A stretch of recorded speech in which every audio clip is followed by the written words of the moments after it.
Berdasarkan data yang dirilis oleh BPS, kecenderungan produksi telur di Indonesia dari periode 2015 sampai 2020, angka produksi telur ayam petelur senantiasa mengalami kenaikan. Hal ini tentunya akan meningkatkan potensi limbah cangkang telur sebagai hasil sampingannya. Meskipun tidak terdapat data secara spesifik terkait limbah cangkang telur, berdasarkan data Kementerian Pertanian pada tahun 2019, disebutkan bahwa jumlah limbah makanan di Indonesia mencapai 300 kg sampah makanan per orang setiap tahun, sehingga menempatkan Indonesia menduduki peringkat kedua di dunia. Nah, salah satu komponennya yaitu limbah cangkang telur. Sehingga untuk mengatasi hal tersebut, kita sebagai masyarakat umum dapat mengurangi jumlah limbah cangkang telur dengan cara memanfaatkannya sebagai pupuk dan biopestisida.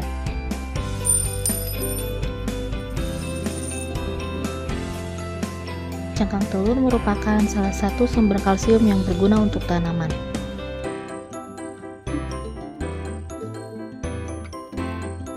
Selain bahan bakunya mudah ditemukan, proses pembuatannya juga tidaklah sukar. Terdapat beberapa sediaan yang dapat kita buat untuk digunakan sebagai pupuk. Salah satunya yakni sediaan kering dalam bentuk serbuk. Penasaran kan cara pembuatannya? Yuk, kita simak. Pertama, siapkan terlebih dahulu peralatan yang akan digunakan dalam membuat pupuk, berupa blender atau lumpang dan alu untuk menghaluskan cangkang telur, dan juga toples sebagai tempat penyimpanan pupuk. Lalu, bahan-bahan yang akan digunakan yakni cangkang telur. Jika berkenan untuk menambahkan komponen lainnya, dapat berupa ampas kopi yang telah kering pula. Kumpulkan cangkang telur dan cuci dengan air, lalu jemur di bawah sinar matahari. Bersihkan bagian dalam telur, namun usahakan bagian selaput atau membran telurnya masih utuh. Hancurkan cangkang telur dengan menggunakan blender atau lumpang dan alu hingga halus, lalu masukkan ke dalam toples yang telah disediakan.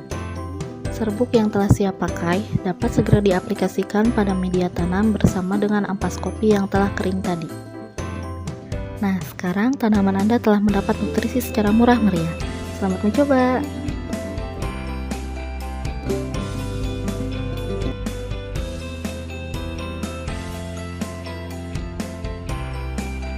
Sama seperti cara pembuatan pupuk, cangkang telur dibersihkan dan dijemur terlebih dahulu. Lalu, cangkang telur yang sudah bersih dan kering ditumbuk menjadi pecahan cangkang telur atau digiling hingga menjadi halus. Untuk hama yang menyerang bagian daun seperti semut, kita dapat taburkan cangkang telur yang sudah dihaluskan ke batang pohon yang sering dilalui semut atau daun yang dikerubungi semut. Untuk mencegah hama seperti siput, tikus, dan cacing, kita dapat tambahkan cangkang telur yang sudah ditumbuk pada sekitar tanaman. Hal ini berguna untuk melindungi tanaman dari kerusakan akibat serangan hama tersebut. Dan bukan hanya itu, penaburan cangkang telur ini juga dapat mencegah kucing untuk tidak buang air besar sembarangan di dalam pot.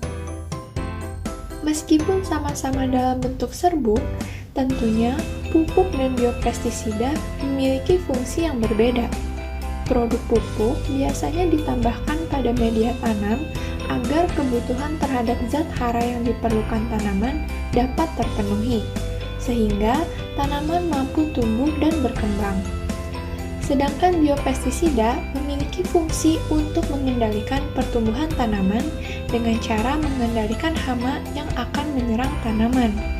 Berdasarkan cara kerjanya, serbuk maupun cangkang telur ini akan bertindak seolah-olah seperti potongan kaca, sehingga dapat mengikis, memotong, atau mengganggu bagian tubuh hama. Sekian dari kami. Terima kasih. Wassalamualaikum warahmatullahi wabarakatuh.